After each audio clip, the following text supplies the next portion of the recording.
Hello students, कैसे हैं बच्चे। नाउ अभी हम लोग हाइपरबोला में हमने हाइपरबोला के बारे में बात करी और कॉन्जुगेट हाइपरबोला के बारे में भी हमने बात करी, राइट स्टूडेंट। तो अभी इस केस में हम लोग एक चीज़ डिफाइन करेंगे, जैसे हम लोगों ने एलिप्स में डिफाइन किया था एक और आर्टिकल जिसे कहते हैं पैरामेट्रिक कोऑर्डिनेट्स। और पैरामेट्रिक कोऑर्डिनेट्स को हमें डिफाइन करने के लिए दोनों ही हाइपरबोला और कॉन्जुगेट हाइपरबोला के लिए डिफाइन करेंगे। तो we talk about parametric coordinate. किसके बारे में बात करेंगे? पैरामेट्रिक इक्वेशंस या parametric coordinates.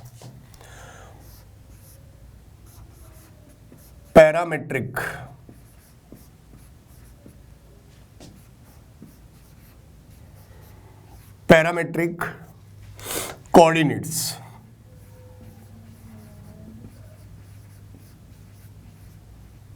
Parametric coordinates for the hyperbola,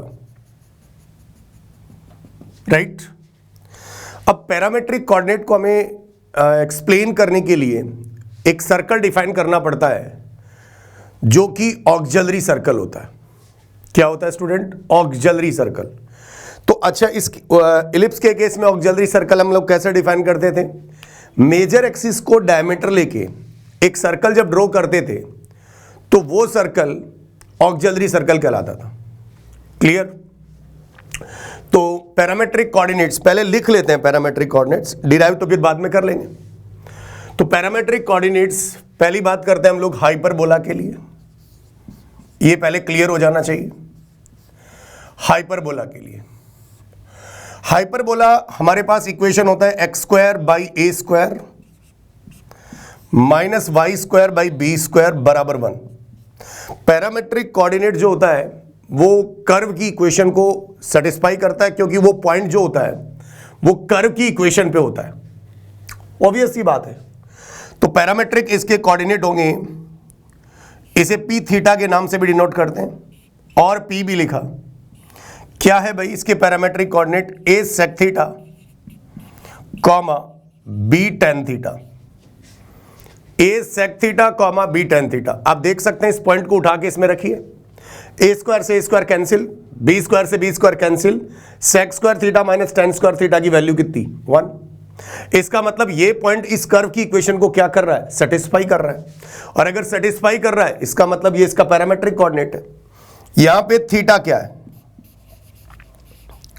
Where theta is eccentric angle बोलें चाहे पैरामेट्रिक एंगल बोलें, और पैरामेट्रिक एंगल बोलें,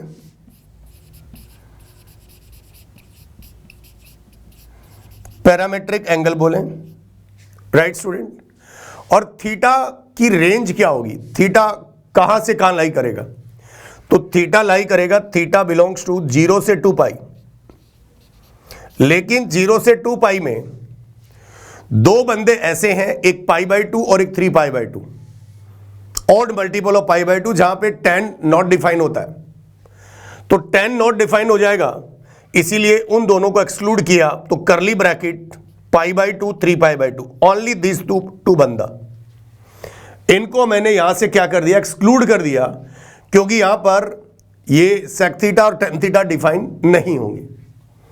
इसीलिए 0 से 2 पाई में हमने दो को एक्सक्लूड कर दिया। एक्सक्लूड किसे किसे किया? पाई बाई 2 को किया, दूसरा 3 पाई बाई 2 को किया।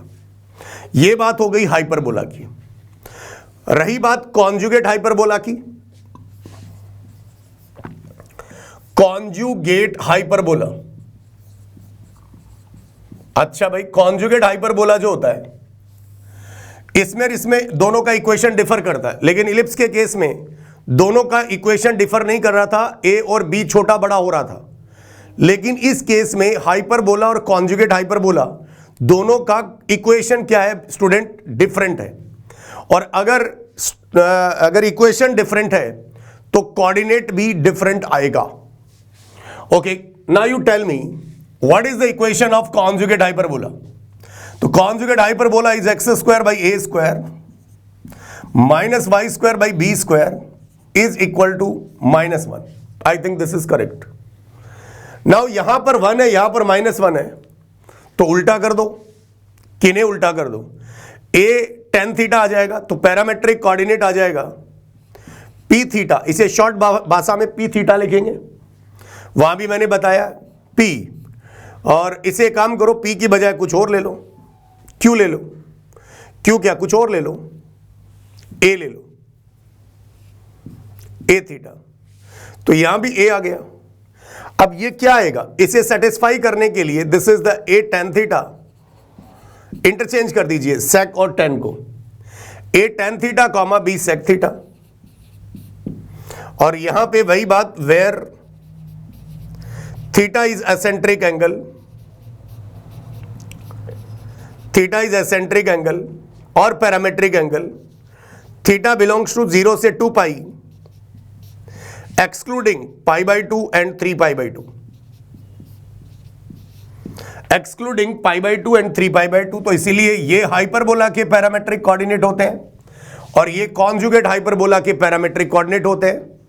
राइट स्टूडेंट, आप देख सकते हैं a tan थीटा रखा तो a स्क्वायर से स्क्वायर कैंसिल हो जाएगा, tan square minus sec square theta बराबर -1 होता है, क्योंकि sec square theta minus tan square theta is equal to 1 होता है। तो उल्टा लिखेंगे तो tan square theta minus sec square theta is equal to कितना होगा स्टूडेंट, -1 होगा। I think this is correct. तो यहां की बात आपको एब्सोल्युटली समझ में आनी चाहिए। अब आपके दिमाग में क्वेश्चन आ रहा होगा कि ये पैरामेट्रिक कोऑर्डिनेट आया कहां से, इसका क्या ज्योमेट्रिकल इंटरप्रिटेशन है। तो वो चीज मैं अभी आपको डिस्कस कर देता हूं। जैसे मान लीजिए कि मेरे पास कोई भी मुझे एक हाइपरबोला दे दे, मान लो समथिंग, कोई भी हाइपरबोला दे दे। एक यहीं पे एक एग्जांपल लिखते हैं, हाइपरबोला दे दे x² / 16 - y² / 9 is equal to 1। तो इसके पैरामेट्रिक कोऑर्डिनेट क्या आ जाएंगे बताओ, दिस इज हाइपरबोला। तो हाइपरबोला में a का वैल्यू कितना, 4 sec theta comma 3 tan theta. तो ये इसका क्या हो गया, पैरामेट्रिक कोऑर्डिनेट हो गया। हमें पता है कि एवरी पैरामेट्रिक कोऑर्डिनेट कर्व की इक्वेशन को सेटिस्फाई करेगा, और for the different curves the parametric coordinates are also different. ये तो पैरामेट्रिक कोऑर्डिनेट की फॉर्म में लिखा हुआ है।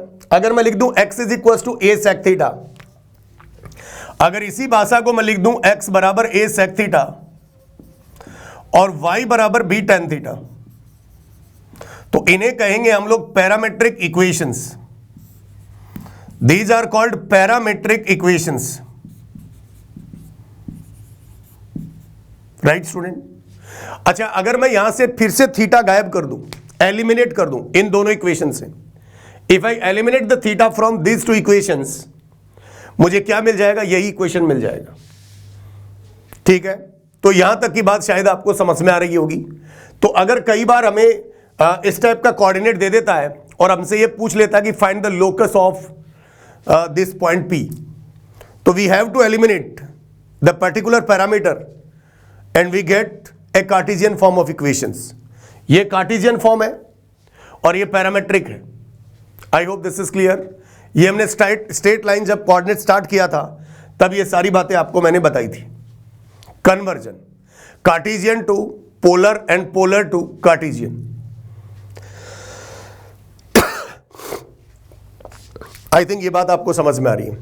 अब आपके दिमाग में डेफिनेटली एक जहन में क्वेश्चन आ रहा होगा कि ये बना कहां से, कैसे किया गया। चलो तो इसका डेरिवेशन दे लेते हैं, इसका प्रूफ देख लेते हैं पैरामेट्रिक कोऑर्डिनेट्स का।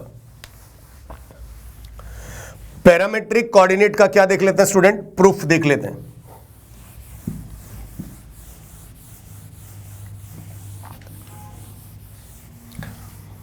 पैरामेट्रिक कोऑर्डिनेट का क्या देख लेते हैं, प्रूफ देख लेते हैं।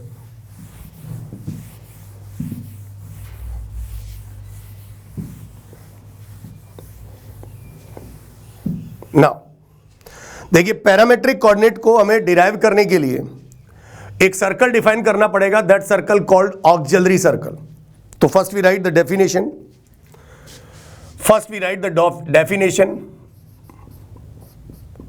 Auxiliary circle.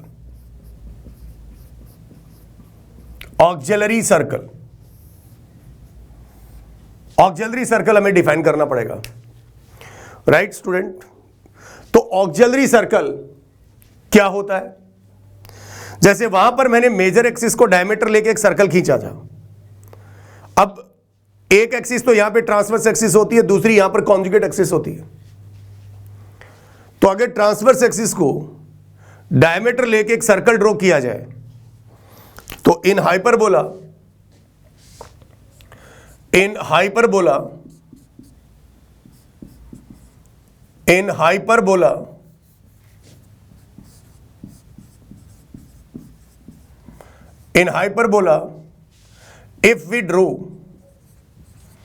if we draw a circle by taking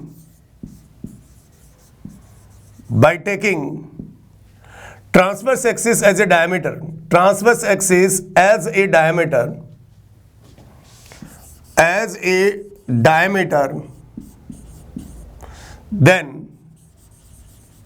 then circle known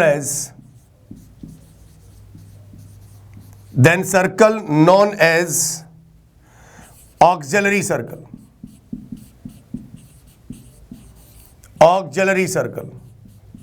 That is x square plus y square is equal to a square. That is x square plus y square is equals to a square. If I draw the diagram here student, अगर मान लीजिए मैं यहां पर आपके समक्ष एक diagram बनाता हूं, so this is a circle here and these are the branches of the hyperbola,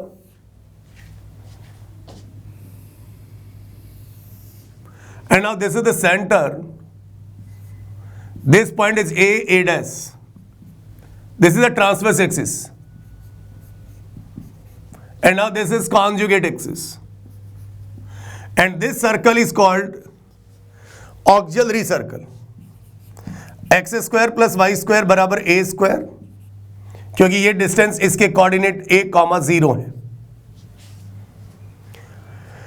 अब वही सीधा सा बात यहां पर भी है कि हमें ऑक्सिलरी सर्कल डिफाइन क्यों करना पड़ा, क्योंकि हाइपरबोला तो ओपन कर्व है, इसके पास तो कोई रेडियस नाम का कोई चीज भी नहीं है। इसीलिए हमको पहले पॉइंट लेना पड़ेगा ऑक्सिलरी सर्कल पे और फिर उस पॉइंट को हमें प्रोजेक्ट कराना पड़ेगा हाइपरबोला पे, और इस प्रकार के पॉइंट को कहा जाता है corresponding points. Same terminology I used in ellipse also. मैंने इलिप्स में भी सेम टर्मिनोलॉजी का इस्तेमाल किया था।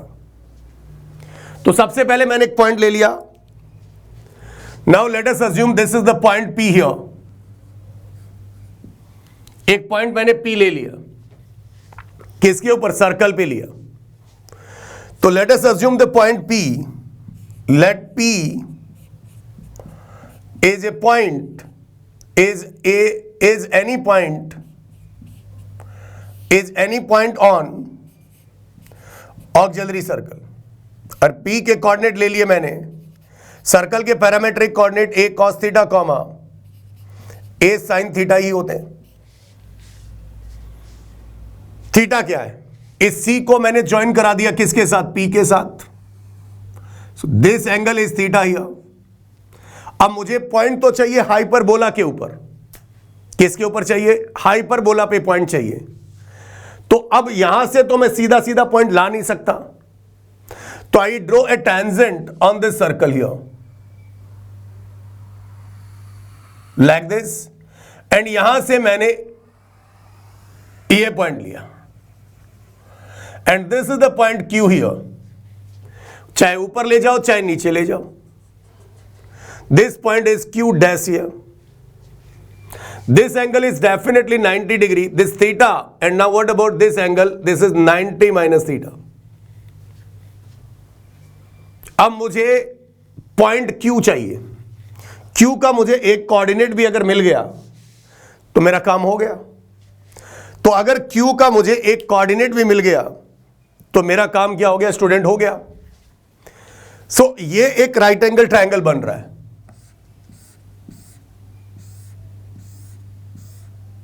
This is a right angle triangle here. अगर मुझे if I assume this point is what, मान लो मैंने इस पॉइंट को M मान लिया। अगर मुझे CM मिल जाए, CM मतलब चीफ मिनिस्टर नहीं, राइट, CM मिल जाए तो बहुत बड़ी बात है। अगर मुझे इस डायग्राम के अकॉर्डिंग CM मिल जाए, क्या मिल जाए स्टूडेंट? CM, तो मेरा काम हो गया। सर CM तो मिल सकता है, वो कैसे? तो ये CP मुझे पता है, CP मुझे पता है, ये एंगल थीटा है, तो ये 90 डिग्री के सामने हाइपोटेनस, और अगर मैं इसे बेस भी लूं तो इनके सामने मुझे क्या रिलेशन मिलेगा? यहां पे मुझे क्या मिलेगा? मुझे चाहिए CM। तो एक काम करता हूं, मैं पहले इधर वाले पोर्शन को एक बार मिटा देता हूं, जिससे सारी क्लियरिटी यहां पे रहेगी। तो मैंने इसको यहां से एक बार रफ कर दिया।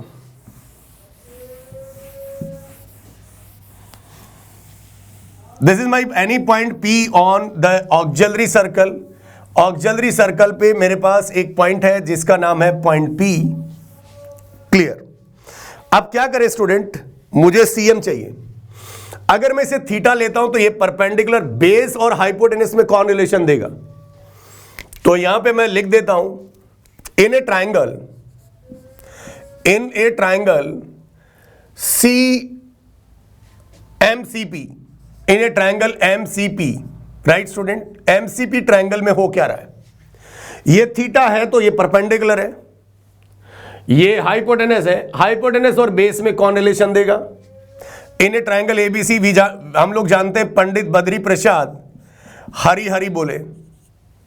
क्या बात आई? हाइपोटेनस और बेस में रिलेशन ये देगा। तो मैंने यहां से लिख दिया cos थीटा इज बेस कितना है? A, और बाई हाइपोटेनस कितना है? CM है। CM मुझे चाहिए था, तो CM आ गया मेरे पास A sec थीटा। CM मेरे पास आ गया A sec थीटा। इसका मतलब Q का x कोऑर्डिनेट मिल गया, क्योंकि यहां से डिस्टेंस मेजर करेंगे तो ये वाली जो डिस्टेंस है, this distance is what student? A sec theta. ये वाली डिस्टेंस मुझे मिलेगी A sec थीटा। अगर ये डिस्टेंस मुझे मिल गई तो अब मैं Q पॉइंट का एक कोऑर्डिनेट लिख सकता हूं। तो मेरे पास पॉइंट Q के कोऑर्डिनेट मैंने एज्यूम कर लिया, ये तो फिक्स हो गया A sec थीटा कॉमा कितना K। अब मुझे K का डाटा चाहिए। अब जो पॉइंट Q है ना, वो हाइपरबोला की इक्वेशन को सेटिस्फाई करेगा। तो हम यहां पे लिख देते हैं कि point Q which is A sec theta comma K lies on hyperbola. Hyperbola का equation A square sec square theta by A square minus K square by B square बराबर 1। ये कैंसिल इधर आ जाएगा, यहां पे मुझे मिल जाएगा sec square theta minus 1 is equal to K square, इधर आ जाएगा B square. sec square theta minus 1 कितना? sec square theta minus 1 tan square theta. तो B square tan square theta is equal to K square and K is equal to plus minus B tan theta.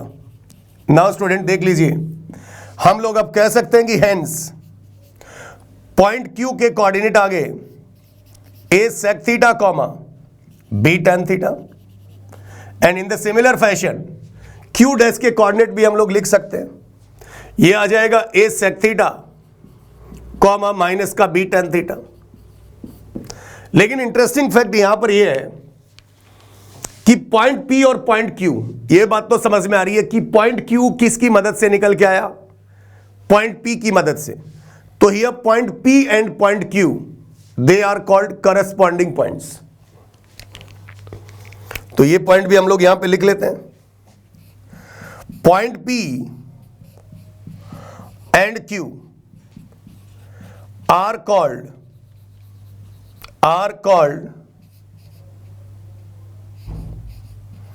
Corresponding point. are called corresponding point.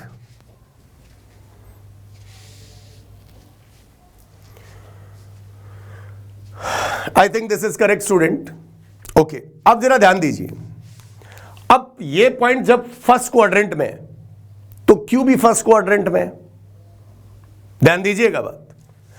अब जो ही point P इस quadrant में आएगा, इसमें आएगा, अगर मान लो घूमता घूमता, क्योंकि थीटा तो 0 से 2 पाई में है ना भाई, तो पॉइंट ये यहां पर आएगा P। तो मैं अगर आपसे पूछूं कि जो हाइपरबोला का पॉइंट है वो किस क्वाड्रेंट में चला जाएगा, तो यहां पर जो ही पॉइंट आएगा तो we draw the tangent and we draw the perpendicular, तो किस क्वाड्रेंट में चला जाएगा, थर्ड। फिर जब ये घूमता घूमता सर्कल वाला पॉइंट यहां पर आएगा तो फिर हमने एक टेंजेंट खींची, तो ये किस में भाग जाएगा, सेकंड। और फिर जो ही फोर्थ में आएगा, तो फोर्थ में आएगा तो again we draw the tangent, तो Q किस क्वाड्रेंट में रहेगा, फोर्थ में ही रहेगा। अगेन एक बार रिपीट करता हूं, एलिप्स के केस में तो ऐसा सीन नहीं था, लेकिन हाइपरबोला के केस में ऐसा सीन बन रहा है। वो कैसे, जब ये पॉइंट P फर्स्ट क्वाड्रेंट में है तो Q भी फर्स्ट क्वाड्रेंट में। अरे ऐसे देख सकते हो, ट्रिगो से देख सकते हो। फर्स्ट क्वाड्रेंट में यहां पर साइन और कॉस है और यहां पर सेक और टेन है। आप क्वाड्रेंट का अंदाजा वैसे भी लगा सकते हैं, राइट, क्योंकि ASTC फॉर्मूले से फर्स्ट क्वाड्रेंट में each and every one is positive, second quadrant में साइन और कौन कौन पॉजिटिव, कॉसेक, थर्ड में टेन और कॉट पॉजिटिव, एंड फोर्थ में कॉस और सेक पॉजिटिव। इस हिसाब से हम लोग ये बता सकते हैं। तो point P and Q are called corresponding points. तो यहां तक की बात शायद आपको ये समझ में आ गई होगी। एक बार इसको मैं लिख भी देता हूं। ये जो मैंने कहा कि पॉइंट जब P फर्स्ट में होगा तो Q कहां होगा, सेकंड में होगा तो Q कहां होगा, थर्ड में होगा P तो Q कहां होगा, एंड फोर्थ में होगा P तो Q कहां होगा। तो ये लोकेशन तो इनकी वेरी कर रही है, राइट स्टूडेंट। तो यहां पर मैं एक टेबल बना देता हूं आपके लिए ना। इस टेबल के अंदर यहां पे पहला पॉइंट लिखता हूं, quadrant of angle theta.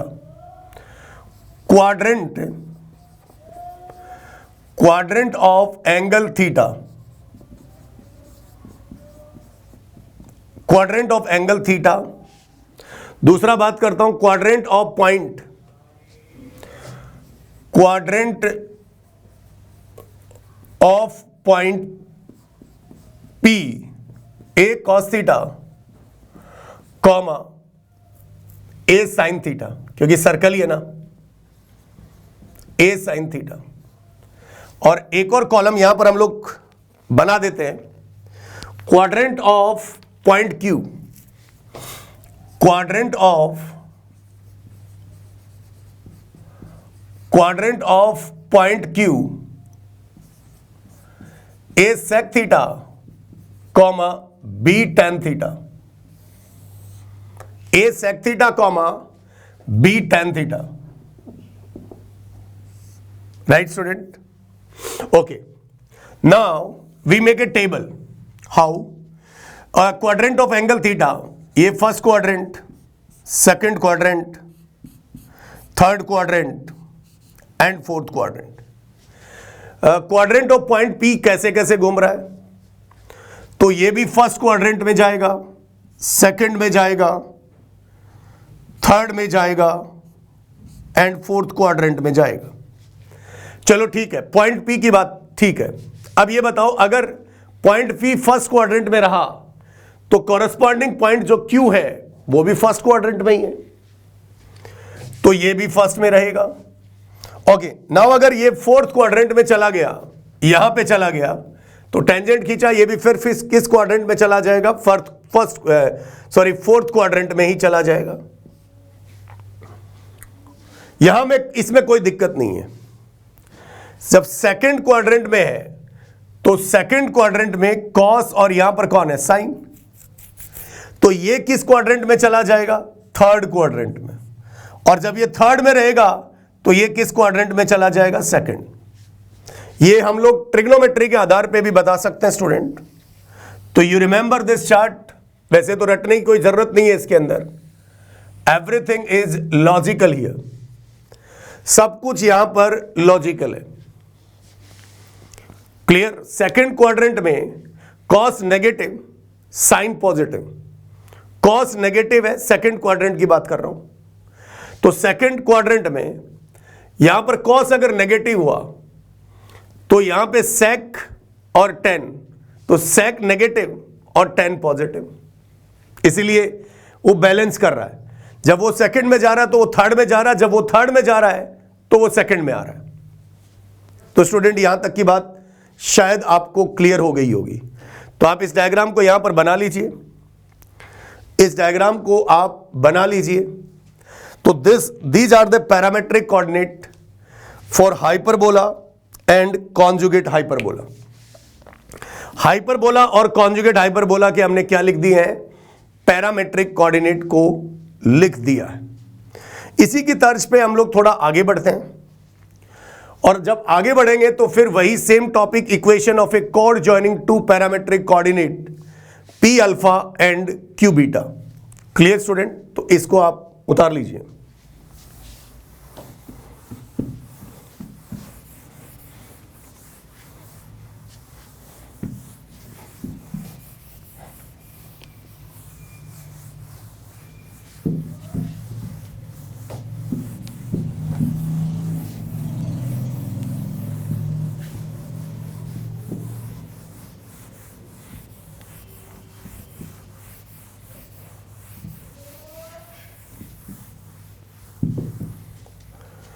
Now we take equation of a chord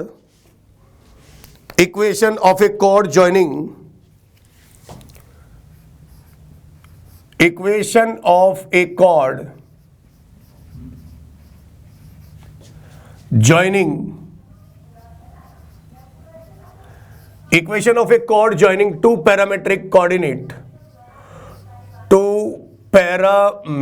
coordinate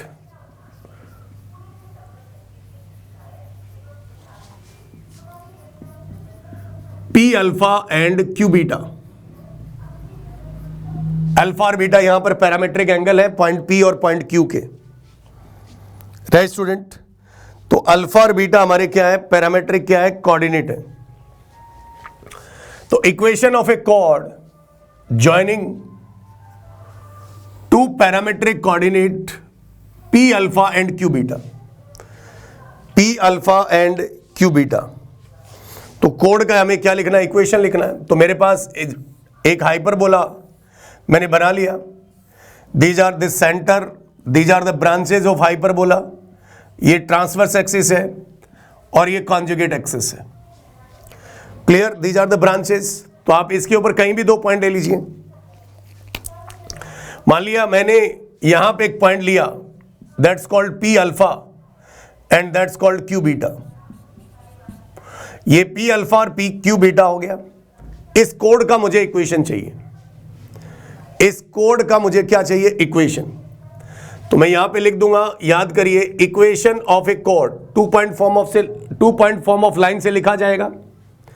तो इक्वेशन ऑफ कोड PQ ये आएगा x by a cos alpha minus beta by 2 minus y by b sine alpha plus beta by 2 is equal to cos alpha plus beta by 2। आप याद करिए ellipse के case में क्या था, अगर आपको कुछ याद आ रहा है तो। इलिप्स के केस में क्या था स्टूडेंट, ये वाला टर्म आगे था, ये वाला टर्म यहां था और बीच में क्या था, प्लस था। तो आगे वाला पाछे हो गया, पाछे वाला आगे हो गया। X by a cos alpha minus beta, मतलब ये वाला टर्म, इतने टर्म की बात कर रहा हूं, कॉस अल्फा माइनस बीटा। ये वाला टर्म यहां होता था, ये यहां होता था और बीच में प्लस होता था। तो प्लस और माइनस को तो याद रखा जा सकता क्योंकि हाइपरबोला की इक्वेशन के अंदर माइनस आता है और इलिप्स की इक्वेशन में प्लस आता है, तो वो तो याद रखा जा सकता है। I hope this is clear student. अब वही सेम लॉजिक ये फोकाई से पास कर जाए, ये किससे पास कर जाए, फोकाई से पास कर जाए। तो हमारे पास दो फोकाई होती हैं, तो फोकल कोड बन जाएगा ये। तो यहां पे लिख देता हूं नोट, यहां पे स्टूडेंट लिख दिया जाए note, if the code P Q, if the code P Q passes through the foci AE, 0, then the condition is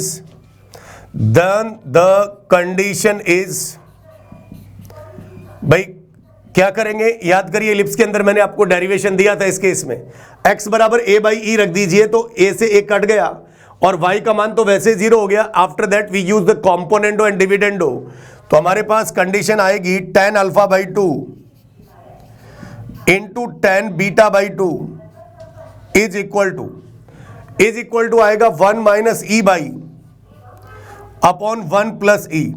remember it is a very very important condition student. tan alpha by 2 into tan beta by 2 बराबर 1 minus e divided by 1 plus e. This is the condition of focal code. अच्छा, मान लो कि minus ए ई comma 0 से जाए, अगर minus ए ई comma 0 से जाए तो हम लोग ऐसा लिख सकते हैं कि if code P Q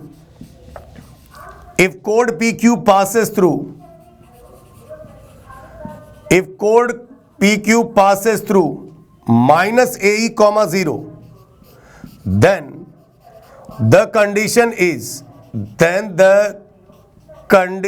is तो ये आ जाएगा साहब tan alpha by 2 into tan beta by 2। इसका उल्टा कर दो, प्लस वाला पार्ट ऊपर चला जाएगा और माइनस वाला पार्ट नीचे आ जाएगा, तो ये हो जाएगा 1 plus E divided by 1 minus E. So this is the condition when second focus से अगर कोड पास कर जाए तो ये वाली कंडीशन मेरे पास यहां पर स्टूडेंट आ जाएगी। इलिप्स के अंदर भी कंडीशंस कुछ ऐसी थी, हाइपरबोला में भी कंडीशन ऐसी ही है, तो आप इन्हें मेमोराइज कर सकते हैं। हम लोग इन्हें क्या कर सकते हैं, मेमोराइज कर सकते हैं। तो यहां तक की बात शायद स्टूडेंट आपको समझ में आ गई है। ये बात आपको हमेशा याद रखनी है कि कैसे हम लोग यहां पे ये निकालते हैं कंडीशन ऑफ फोकल कोड। तो अगर इक्वेशन भी अगर एटलीस्ट हमें याद रहा, अगर हमें इक्वेशन भी अगर एटलीस्ट याद रहा तो हमारा काम बन जाएगा। Clear student? चलिए, now we take a questions. इसके ऊपर एक क्वेश्चन लिया जाए। Now we take a question based on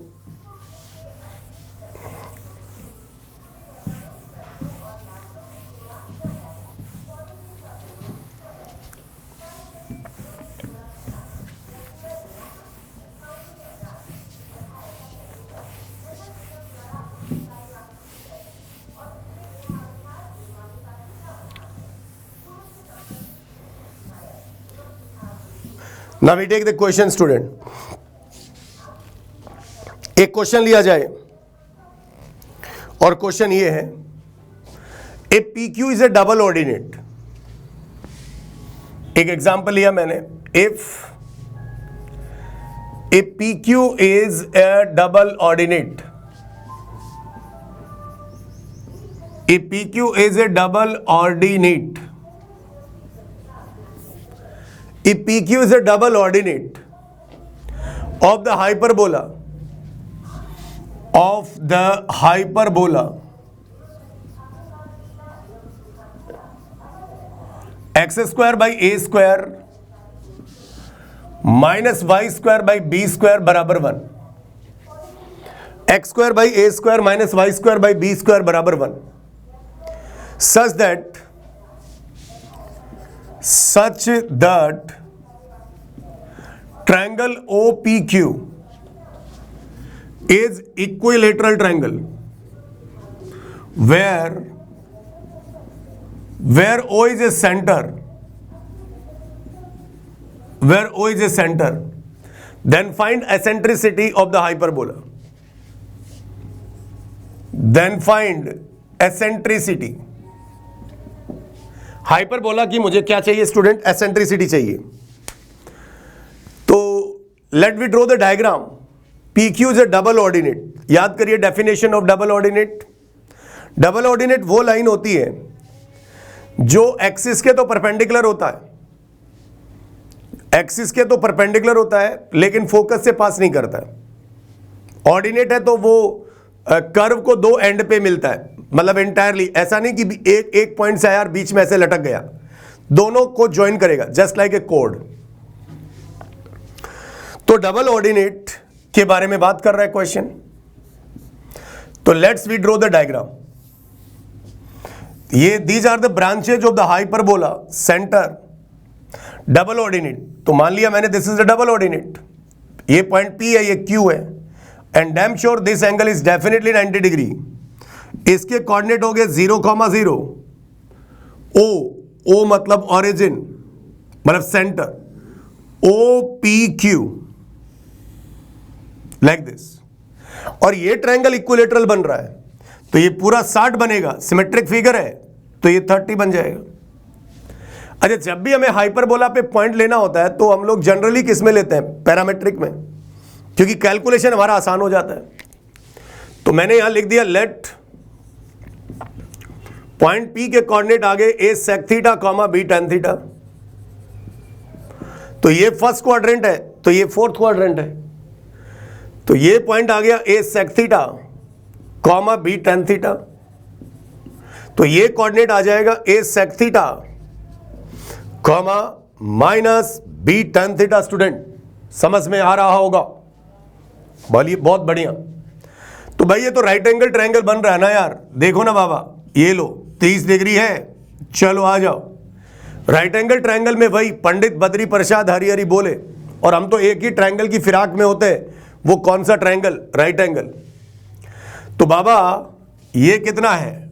B tan theta है, और ये कितना रे बाबा? यहां से यहां का मामला, ये A sec थीटा है। तो बस tan 30 is equal to B tan theta upon A sec theta आ गया। tan 30 का वैल्यू 1/√3 स्टूडेंट। इधर आएगा A, इधर आएगा B। tan लिख दिया sin theta by cos theta, और cos थीटा गया ऊपर बाई 1, ये भी गया। ओके, तो यहां से मुझे 3B² बाई A² मिल गया, विच इज, इसे मैंने पलट दिया, तो पलट दिया